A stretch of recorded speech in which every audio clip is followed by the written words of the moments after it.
On today's Primetime Local News, Canadians mark the National Day of Truth and Reconciliation tomorrow. And we hear Scott Moe's word on the debate with pronouns in schools. Plus, City Council discusses upgrades to our current stormwater drainage channels.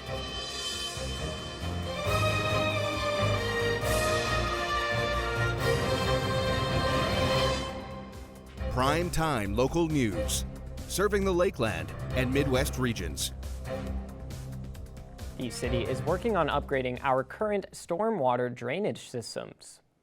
It was discussed at council this week that $115,000 from the capital budget be used for upgrades to the east side drainage channels. This area includes between 39, 40, and 43rd Avenue. One of the purposes of the stormwater system is to move the water as quickly and as efficiently as possible to prevent flooding. One of the challenges is that those channels and this whole system needs to be maintained. And this is really maintenance to enhance the quality, ensuring that the system is working at its peak performance as it can when there's an event, be it spring runoff or a massive rainstorm throughout the summer. The inclusion of 39th Ave was in order to coordinate between the drainage upgrades and the Synovus Energy Hub construction. This is another piece of the puzzle. We've been doing this continuously, year in, year out, just continuously upgrading, and this is another piece that needs to be upgraded that was brought forward. It's not cheap, but it's a work that needs to be done. It'll be done basically in the fall and winter, which allows for it to be completed without affecting the flooding that will happen in the spring and be ready for the spring thaw and rains that come next summer. The project is anticipated to be completed by no later than March 31st, 2024. A bit of gloomy, rainy day Friday that we have today ahead of the weekend, right, Thomas? Yeah, it certainly wasn't the most pleasant. I actually walk to work every day, so I got a little wet. Yeah, it wasn't the best, but it looks like we're going to see it be a little bit better to finish out the weekend. It's going to be a little bit sunnier as we go into the weekend here today. It's actually technically a little bit of a warmer day here in Lloydminster than usual, as at least for the low it's a little warmer, as today it was a high of 12 degrees and then a low of 4 degrees, with the normal being 14 degrees and a low of 1. You know, we got this precipitation is the average at 38.4 right now, with the sun rising up at 7:18 today, and the moon will come and it's setting at 7:02. Moon will be rising at 7:17 and will be setting at 9:01 a.m. tomorrow. Now, looking at our current conditions for the Lloydminster Airport, we're at 10 degrees right now and then with the humidity at 93%, of course, because of that rainy day.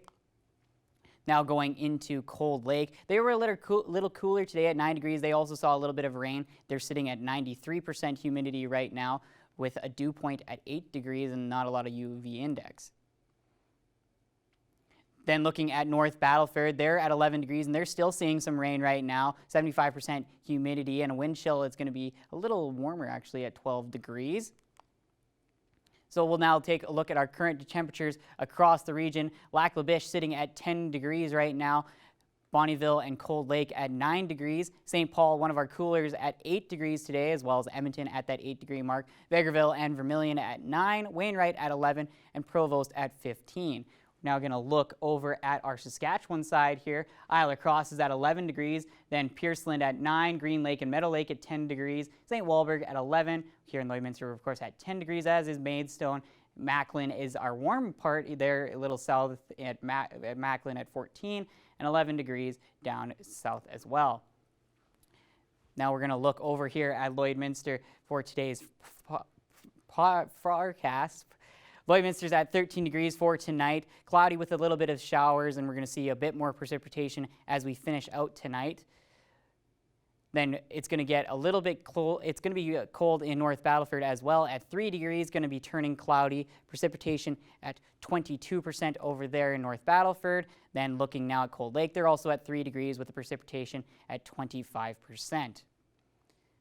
So now we will look over at our 7-day forecast to finish up here. Saturday is going to be a nice 11 degrees and sunny, a little bit of cloudy there. It's going to get cool overnight though with a low of 4. Sunday it's going to be warm as well, a little warmer at 12 degrees and a low of 2. And then finishing up there on Monday, we're going to see a nice high of 13 at 13 degrees with a low of 4. So that's going to do it for our first look at the weather. We'll have a little bit more look of the weather later on in the show, but now we'll have some more news with Callan after the break. Coming up after the break, our Thomas Wildman, on top of more weather, has the latest with this week's crop report.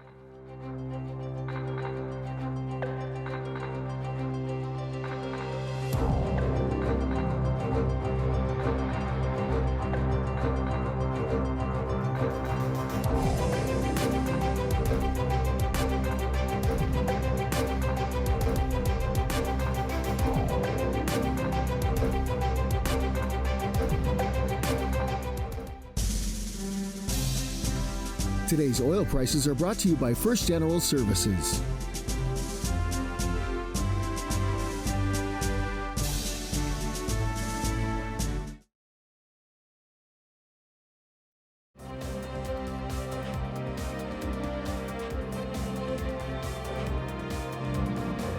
As fall is now upon us, most crop producers have finished up harvesting and putting their crops in the bin. With more with this week's crop report, here's our Thomas Wildman.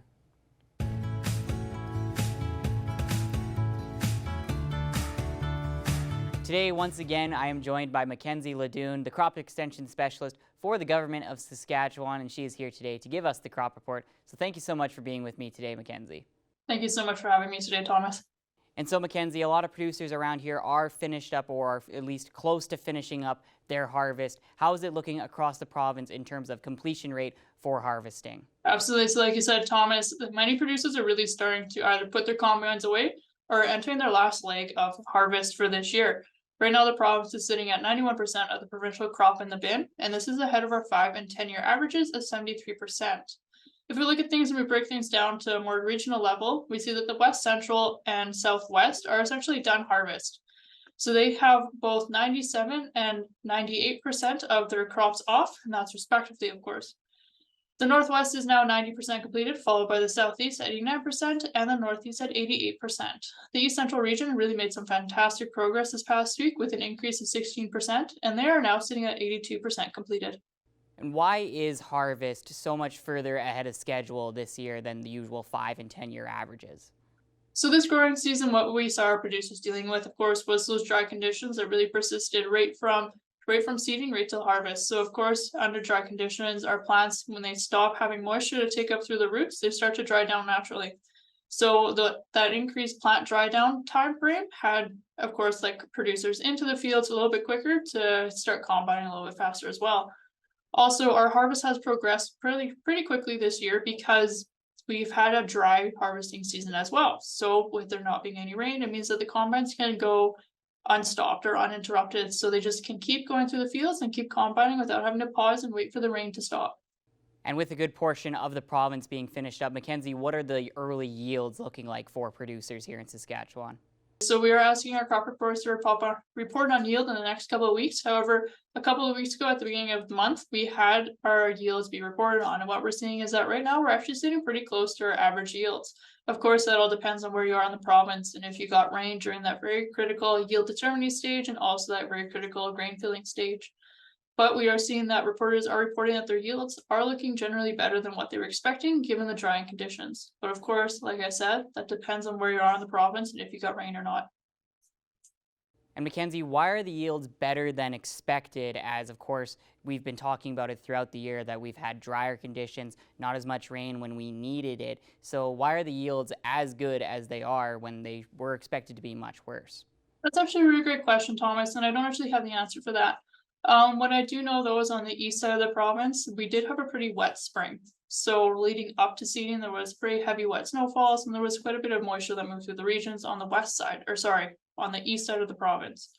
So that moisture on the east side of the province was able to fill those soil reserves for our growing season, and that may have contributed to better cropping systems over on the east side of the province. However, that's just anecdotally. I don't actually know for sure why we're seeing such high yields given the cropping year, but that's always a good thing, of course.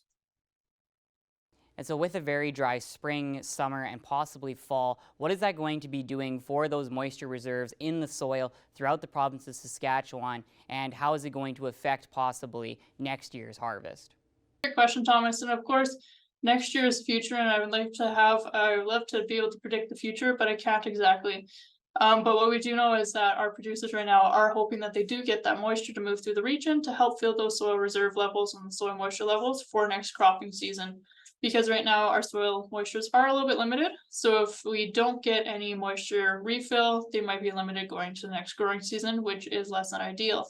However, it's Mother Nature and it will happen. Mother Nature will do what Mother Nature will do, and we'll either get rain or snow or we won't. Thank you so much for all the information, Mackenzie, and we'll definitely have you back soon for another crop report. Thank you so much, Thomas. It's time now to take a look at your adorable pet pictures. If you're interested in seeing your pets up here on the TV, be sure to email your submissions to pets@stingray.com.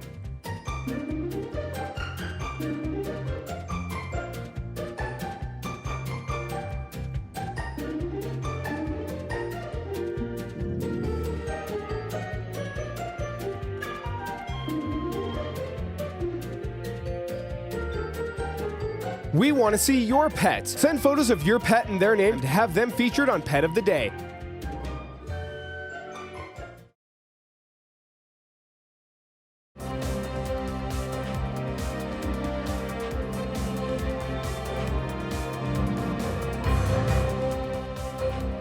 Dan, first off, thank you so much for joining me today. It's an absolute pleasure to get you on to talk about your debut cookbook and also best-selling cookbook, Prairie. This is so exciting. Just in time for the season where more people are cooking, more people are getting back into the kitchen, you have released this spectacular book, and it's showcasing over 100 recipes that are inspired from right here in the prairies. Now, you grew up here in the prairies, born and raised, and you must have experienced so many meals and flavors and traditions from your travels as a food columnist and as a food writer. So tell us, how did this book come to be with Twyla Campbell? I mean, you sort of hit it on the nose there, but I grew up in Saskatchewan. I've lived in Calgary my whole adult life, and I've spent a lot of my career as a food writer for the past 13 years writing about the Prairie region. So even if I was writing a national feature, I always try to incorporate some different chefs or producers in the prairies doing cool things. So this book is really a love letter to all of that. I do find, I'm sure you would agree that this part of Canada is often overlooked by other people that are not from this part of Canada. So I really just wanted to create this book to help people just pay attention to this region and why we're special, or why I think we're special. For sure. So I'm seeing here in this cookbook delicious mouth-watering recipes for everybody. I'm seeing rye whiskey souffle pancakes, easy cheesy squash blossoms, Alberta trout melt, Vietnamese style soups with a prairie twist, of course, and obviously so much more. There are over 100 recipes in this book. So what dish or what flavor of food is a lot more prairie or a lot more Canadian than a lot of people may think?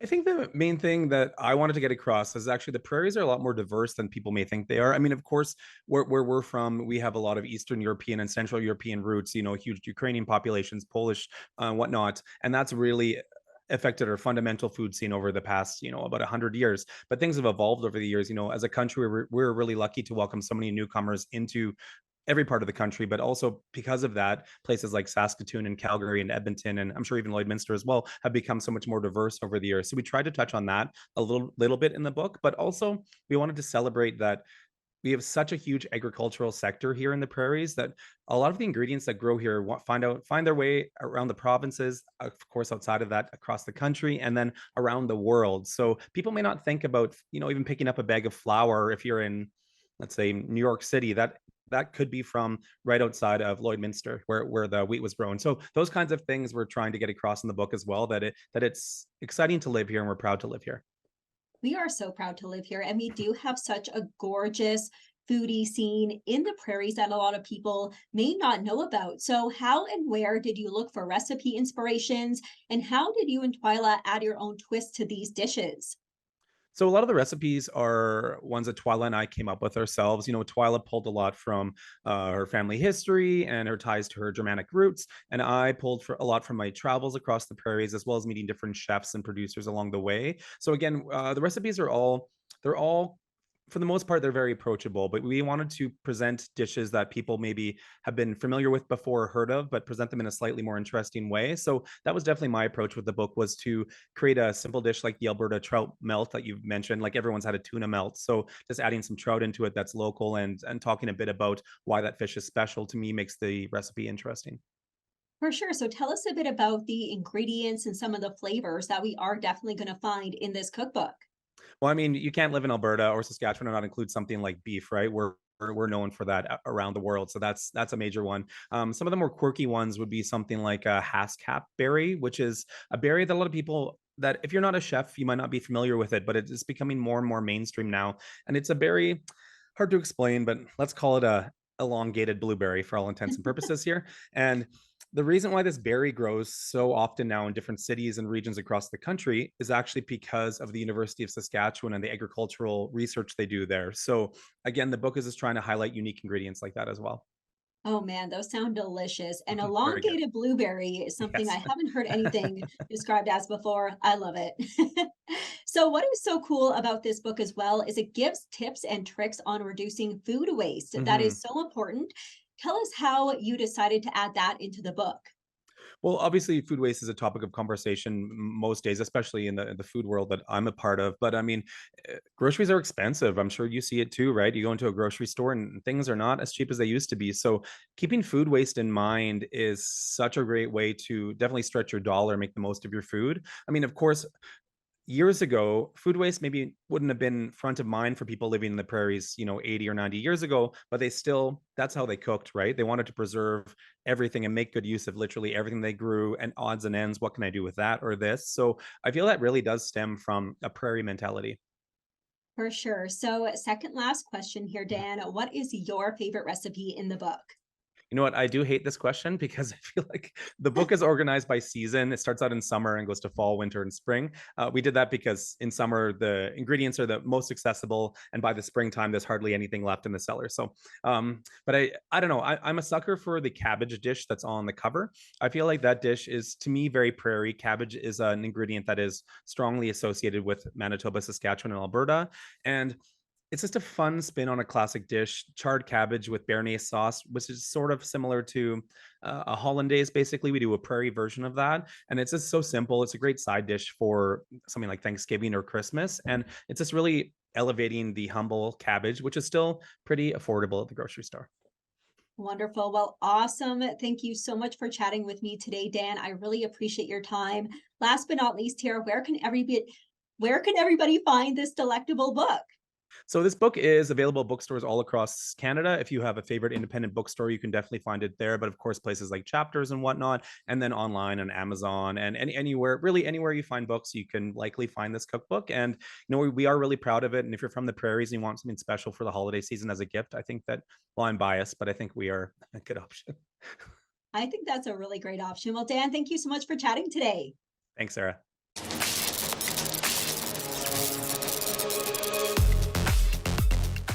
Hi, I'm Callan. I'm filling in for Heather for what's happening today and for the rest of the day today and all day tomorrow, thanks to the Lloydminster and District Co-op. The Lloydminster Museum and Archives will be having free admission. All ages are welcome to show up to the museum free of charge, and that's to celebrate truth and reconciliation. October is just around the corner, and Oktoberfest, hosted by the German Heritage Society, is on the horizon. That's coming up October 14th, and tickets are available now. It's happening at the Lloyd X. You won't want to miss out on the live dancing and especially the Prairie Dogs. That's October 14th, doors open at 7:30. Coming up on October 3rd, you are invited to the Olive Tree for Volunteer. That's to thank all of the volunteers for their dedicated support over the years. Whatever you choose to do over the weekend, we hope you have a safe and healthy weekend.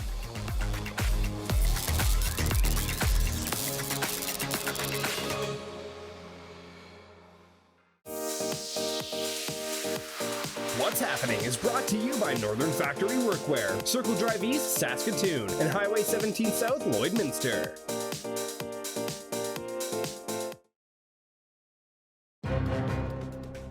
Furniture set and design supplied by Furniture Gallery, downtown Lloydminster.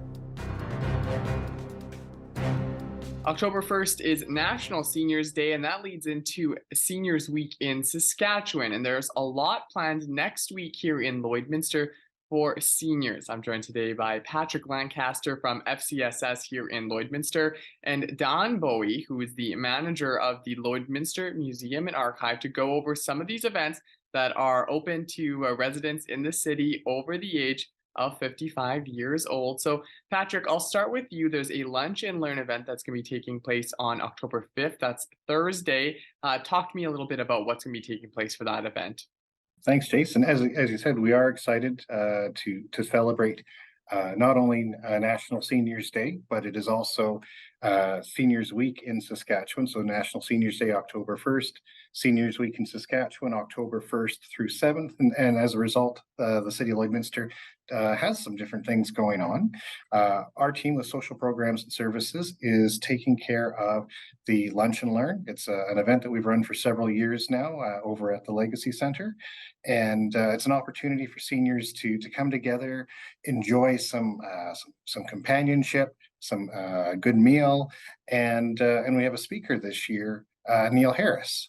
And Neil Harris is going to talk to seniors about the different stages of retirement. So we've got something really being offered for folks that are maybe coming up on retirement or have just retired, and even something for folks that have been retired for a while now. It sounds like it's going to be a very interesting discussion. And I know that retirement is a big transition for seniors.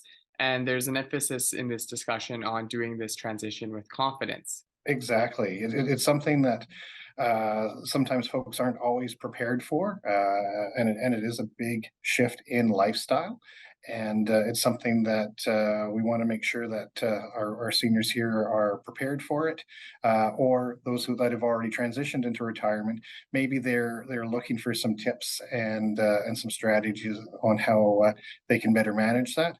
And again, this is a great opportunity to both get some information from Neil and from each other, because we're going to have a lot of different seniors present and a lot of folks talking and chatting and learning from each other as well. Now, I want to shift over to Dawn now and talk about two events that are taking place ahead of the Lunch and Learn, and they both have to do with history and giving seniors a chance to kind of walk through the past of Lloydminster. One's taking place on Tuesday, the other is taking place on Wednesday, and we'll start with the one that's taking place first on Tuesday. It's an artifact warehouse tour.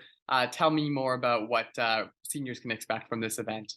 Well, we're really excited to be able to open up our normally not public-facing artifact warehouse, and that's where we store the artifacts with significant historical significance to Lloydminster and area. So we are offering seniors a free guided tour of that warehouse to kind of give them a behind the scenes showcase of where the artifacts are, and that step back in history. Can you share a little bit about what people may be able to see, what artifacts will be on display for this tour? Absolutely. So they'll see classic cars, everything from the Iron Lung, really interesting sports memorabilia. I know we have cricket bats that date from the founding of Lloydminster, actually, and everything in between, industry, oil elements, all kinds of stuff we offer. And as I mentioned, this isn't the only event that's taking place having to do with history in the museum, because there's tours of the museum taking place on Wednesday. Tell me a little more about that. Yeah, we're offering free guided tours for seniors through the museum. So that's going to be a nice time where we can offer, not only admission, guided tours, as well as kind of snacks and luncheon provided by Patrick and his department. So we're very happy to partner with them and have some excellent community offerings for our seniors. And both of those events run from 1:30 until 2:30 on Tuesday and Wednesday. Patrick, talk to me about transportation options for seniors who may have a difficult time getting around. Yes, for seniors who are experiencing financial barriers to transportation, they can reach out to our team, 780-875-6184, extension 2919, and they can talk to us and we'll help to cover the costs of whether they need a taxi or a ride with Border City Connects, because again, we don't want anyone to not be able to attend because transportation was the barrier. So for either the warehouse tour, the museum tour, or the lunch and learn, they can contact our team to coordinate that piece. For the actual attendance of those different events, they can contact our team again at that 2919 to sign up, RSVP for the lunch and learn. And Don, what's the number for the museum there for folks who want to RSVP? So folks who want to RSVP at the museum, they can call here 780-874-3720. Perfect. Well, I know that's a lot of information to get out there for people, but it's valuable, and hopefully everyone is able to take all of that in. Patrick, too, you mentioned that this isn't the first time that an event like this has been hosted for seniors in the community. Why is it important that FCSS works with partners to give seniors opportunities to learn and develop and feel appreciated? It is so important. Our seniors are the folks that built our community. They're the folks, they make up a tremendously fast-growing part of our community. Our senior population is really rising, and it's and eventually we all get there. We all become seniors, so we really need to recognize our seniors, take care of our seniors, and we're very grateful to be working with the Lloydminster Learning Council Association on this project. They're a key partner, and we wouldn't be able to have this event without their support and their efforts. All right. Well, thank you both for taking some time to talk with me today and share everything that's going to be going on next week for Seniors Week in Saskatchewan. Sounds like it's going to be a lot of fun, and hopefully a lot of seniors here in Lloydminster can turn out. We've got one more story before we wrap the show up today, and it is a big one. Indeed. For 27 years, the world has wondered who gunned down hip-hop icon Tupac Shakur. Now authorities have made an arrest in the cold case.